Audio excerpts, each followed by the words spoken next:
যারা ইসলামের বিরোধিতা করে, যারা আলেমের বিরোধিতা করে, তারা এই দেশে থাকতে পারবে না। জোরে বলেন কথা ঠিক কিনা? তথাকথিত এক নব্য ইসলাম বিরোধী আমার কিশোরগঞ্জের জমিনে তৈরি হয়েছে। তথাকথিত এক ইসলাম বিরোধী এবং আলেম বিরোধী আত্মপ্রকাশ ঘটেছে। ফজলুর রহমান সাহেবকে বিনয়ের সাথে বলতে চাই, ইসলাম বিরোধী কথা বলে, কোরআন বিরোধী কথা বলে, আলেম বিরোধী কথা বলে পূর্বে ওই বাংলার জমিনে কেউ টিকতে পারে নাই, আপনি ওই বাংলার জমিনে টিকতে পারবেন না। কথা ঠিক কিনা? পৃথিবীর কোন দেশে এইভাবে রাতের পর রাত মাইক লাগায় বকে? পৃথিবীর সৌদি আরব, ইরান, ইরাক, সিরিয়া, লেবানন, মিশর, পৃথিবীর পাকিস্তান, পৃথিবীর কোন দেশে এইভাবে মাইক লাগায় সারা রাত শুধু রাজনৈতিক বক্তৃতা হয় যার নাম কয় ইসলাম? এটা তো একটা ওয়ারান দেশ পাইছে, যা ইচ্ছা তা বলতেছে মৌলানা মৌলবীরা, এবং হেলিকপ্টারে যাইতেছে, গাড়িতে যাইতেছে, লাখ লাখ টাকা নিতেছে। এটা তো একটা ব্যবসা বাণিজ্যের ব্যাপার। এবং এরা তো দুনিয়ার সমস্ত কালচার শেষ করে, বাঙালির যে কালচার, শিক্ষা, সংস্কৃতি, নাটক, যাত্রা, গান, বাউল, মাজার সব শেষ করে দিতেছে। তারা কি চায়? তারা এই দেশে কিছু থাকবে না। সমস্ত বাগানে শত ফুল ফুটলে এটা বাগান, শুধু গোলাপ ফুটলে কি এটাকে বাগান কয়? গোলাপের চাষ করছে, কিন্তু 100 রকমের ফুল ফুটলে এটা বাগান। এই দেশে যাত্রা হবে, নাটক হবে, গান হবে, সিনেমা হবে, কবিতা আবৃত্তি হবে, মিলাদ শরীফ হবে, ওয়াজ মাহফিল হবে, দিনের পর দিন সংকীর্তন হবে, দুর্গা পূজা হবে, ঈদ হবে। তাইলে তো এটা বাংলাদেশ। কি করতে চান দেশটাকে? আমি তো সেই বাংলাদেশ চাই।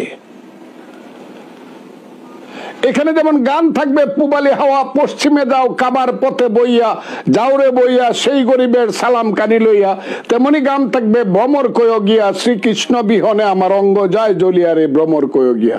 সব থাকবে, কেউ কাউকে বাধা দিবে না। আমি খুব ক্লিয়ার বলি। কাজেই যেটা শুরু হয়েছে দেশে, এটা তো গুমরাহির পথে যাচ্ছে দেশ, অন্ধকারের পথে যাচ্ছে দেশ। অন্ধকারে যাওয়ার জন্য তো আমরা এই দেশে মুক্তিযুদ্ধ করি নাই, 30 লক্ষ লোক জীবন দেয় নাই। আমরা অন্ধকারের পথে ঢুকছি কেন? আর এইভাবে তো একটা দেশ চলতে পারে নাকি? আপনাদের মনে হয় একটা দেশ, এখানে কোনো সরকার আছে, এদের কোনো নিঃশ্বাস প্রশ্বাস পাওয়া যায়?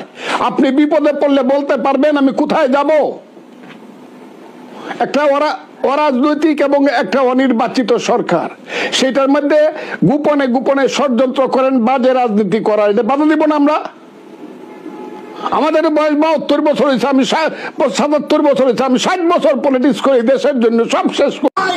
আপনার যদি ইসলামের ব্যাপারে চুলকানি থাকে, আপনি স্তব্ধ থাকেন, কিন্তু কোরআনের বিরোধিতা করবেন, আলেমদের বিরোধিতা করবেন, এই বাংলার তৌহিদি জনতা, কিশোরগঞ্জের ওলামায়ে কেরাম মানতে পারে না, মানবে না, মানবে না। সে বলেন কথা ঠিক কিনা?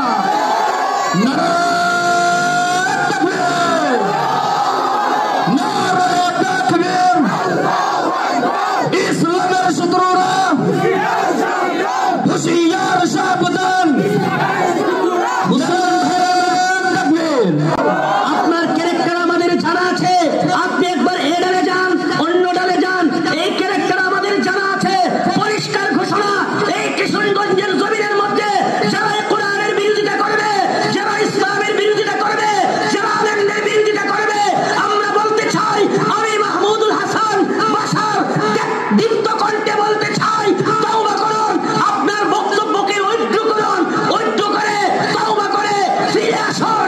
আর যদি তওবা না করেন, আর যদি তওবা না করেন, সমস্ত ওলামায়ে কেরামদেরকে নিয়ে ইটনা, অষ্টগ্রাম, মিঠাবন, কিশোরগঞ্জের সমস্ত ওলামায়ে কেরাম এবং তৌহিদি জনতাকে নিয়ে আপনার বিরুদ্ধে ব্যবস্থা করা হবে। আপনার বিরুদ্ধে তৌহিদি জনতাকে নিয়ে, ওলামায়ে কেরামদেরকে নিয়ে আপনার বিরুদ্ধে ব্যবস্থা নেওয়া হবে। জোরে বলেন কথা ঠিক কিনা? ইসলামের বিরোধিতা করে, আলেমদের বিরোধিতা করে তসলিমা নাসরিন এই দেশে টিকতে পারে নাই। ইসলামের বিরোধিতা করে, আলেমদের বিরোধিতা করে জালেম হাসিনা এই জমিনে টিকতে পারে নাই। সুতরাং আপনিও টিকতে পারবেন না। কথা ঠিক কিনা? তৌহিদি জনতা আপনাকে ছাড় দিবে না, তৌহিদি জনতা আপনাকে ছাড় দিবে না। আপনাকে উদারত আহ্বান করছি, তওবা করুন, ফিরে আসুন। আর যদি তওবা করে ফিরে না আসেন, তাহলে আপনার বিরুদ্ধে